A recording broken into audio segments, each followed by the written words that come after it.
दरभंगा में स्पंदन कथक संध्या 2025 का हुआ भव्य आयोजन। नित्यार्पण कला आश्रम के तत्वावधान में स्पंदन कथक संध्या 2025 का आयोजन रविवार को सीएम साइंस कॉलेज परिसर में किया गया। संध्या 5 बजे आरंभ हुए इस कार्यक्रम का शुभारंभ दीप प्रज्वलन और प्रसिद्ध शास्त्रीय गायिका दामिनी मिश्रा के द्वारा राग मधुवंती और भजन से हुआ, जिसने पूरे वातावरण को भक्तिमय बना दिया। मुख्य अतिथि के रूप में डॉक्टर मृदुल कुमार शुक्ला और सीएम साइंस कॉलेज के प्रधानाचार्य डॉक्टर संजीव कुमार मिश्रा की उपस्थिति ने कार्यक्रम की गरिमा को और बढ़ा दिया। नित्यार्पण कला आश्रम के बच्चों ने कथक की विविध प्रस्तुतियों से दर्शकों को मंत्रमुग्ध कर दिया। ताल, लय और भाव पर आधारित उनकी प्रस्तुतियों में कथक की परंपरागत शैली के साथ साथ आधुनिक अभिव्यक्तियों का भी सुंदर संगम देखने को मिला। जर्मनी से आई प्रख्यात अंतर्राष्ट्रीय नृत्यांगना विदुषी श्रीमती दुर्गा आर्या की प्रस्तुति ने दर्शकों के बीच कथक के प्रति उत्साह को और जागरूक किया। संगत कलाकार में सुबी ठाकुर, संदीप नियोगी और प्रदीप बनर्जी ने गायन वादन से समा बांध दिया। कथक, जो भारत की शास्त्रीय नृत्य विधाओं में से एक है, अपनी भाव भंगिमाओं और कथावाचन शैली के कारण प्रसिद्ध है। मिथिला की सांस्कृतिक पृष्ठभूमि में इसे प्रस्तुत करना विशेष महत्व रखता है, क्योंकि मिथिला सदियों से संगीत, नृत्य और लोक कलाओं का केंद्र रहा है। इस क्षेत्र की लोक धुनों और कथक की नृत्य शैली के मेल ने दर्शकों को एक अनूठा अनुभव दिया। इस अवसर पर उपस्थित दर्शकों में भी उत्साह देखने लायक था। संगीत के छात्र सुमन कुमार सिंह ने कहा, आज पहली बार इतने करीब से कथक देखने का मौका मिला। नृत्य में मिथिला की झलक पाकर बहुत गर्व महसूस हुआ। वहीं स्थानीय संस्कृति प्रेमी शिवम शेखर ने कहा, नित्यार्पण कला आश्रम का यह प्रयास न केवल बच्चों की प्रतिभा को मंच दे रहा है, बल्कि मिथिला की सांस्कृतिक धरोहर को भी नई दिशा दे रहा है। कार्यक्रम में वेद प्रकाश, ममता रानी ठाकुर, समित झा, रजनीश सर और कई गणमान्य लोगों ने अपनी उपस्थिति दर्ज कराई। सभी ने बच्चों की प्रस्तुतियों की सराहना करते हुए कहा कि इस प्रकार के आयोजन मिथिला की सांस्कृतिक विरासत को नई पीढ़ी तक पहुंचाने में महत्वपूर्ण भूमिका निभाते हैं। कार्यक्रम का संचालन सुजन झा और ऋचा ठाकुर ने किया। धन्यवाद ज्ञापन रूपेश कुमार गुप्ता ने किया। नित्यार्पण कला आश्रम का यह प्रयास कथक जैसी शास्त्रीय कला के संरक्षण के साथ साथ मिथिला की सांस्कृतिक पहचान को और सशक्त बनाने की दिशा में एक सार्थक पहल साबित हुआ।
मेरे जितने भी अतिथिगण हैं इस सभागार में,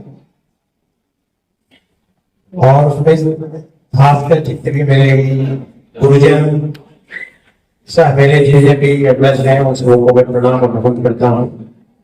जितने भी मेरे अनुज हैं उन लोगों का मेरा आशीर्वाद है।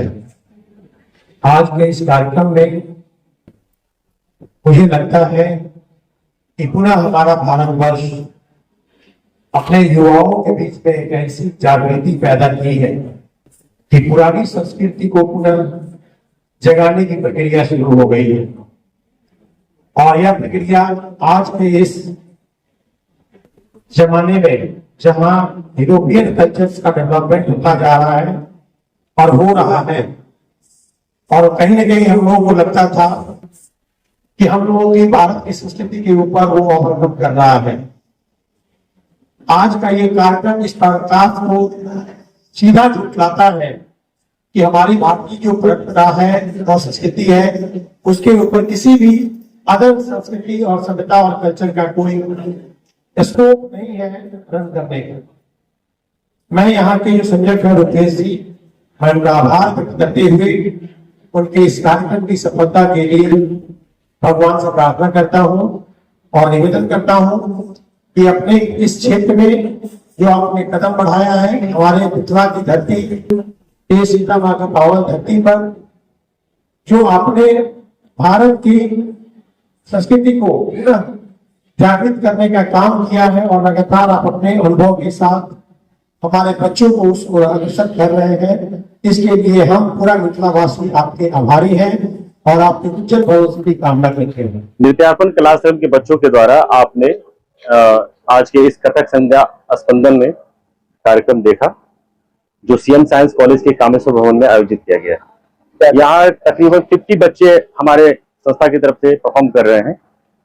जो श्रीमती विद्युषी दुर्गा आर्या जी अंतर्राष्ट्रीय नृत्यांगना कथक की, जो इनका वर्कशॉप जो 5 दिवसीय यहाँ पे हुआ, उसमें जो बच्चों ने पार्टिसिपेट किया, जो उनमें उन्होंने कथक की बारीकियों को सीखा, वो आज प्रस्तुति करने भी जा रहे हैं। यहाँ पे उनकी प्रस्तुति होगी। दरभंगा के प्रसिद्ध चिकित्सक श्री मृदुल शुक्ला जी और कई अन्य अतिथि गणमान्य यहाँ पे आए हुए हैं। काफी उत्साह है और कथक को लेकर जो उत्साह है वो आप देख ही चुके हैं आज कितनी उत्साह है यहाँ पे। मैं लगातार 10 साल से इस तरह का मंच यहाँ पे करवा रहा हूँ।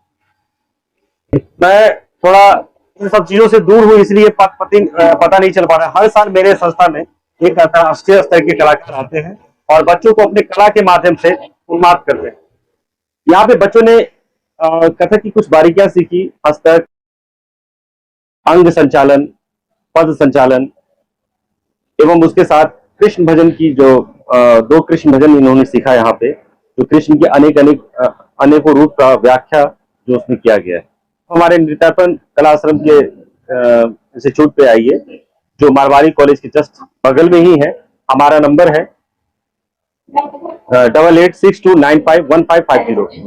मेरा सभी से यही संदेश है, हमारी भारतीय कला संस्कृति को बढ़ावा दे, हमें सपोर्ट करें और इस संस्कृति को बढ़ाए और अपने बच्चों में इस संस्कार को जरूर डालें, क्योंकि सभ्यता और संस्कृति जिस दिन आपके बच्चों से विलीन हो जाएगी, आपका मूल तत्व खत्म हो जाएगा। यही हमारा निवेदन है। मेरा नाम रुपेश कुमार गुप्ता है और मैं नृत्यार्पण कलाश्रम का संस्थापक हूँ और मैं यहाँ बच्चों को कथक नृत्य की शिक्षा देता हूँ।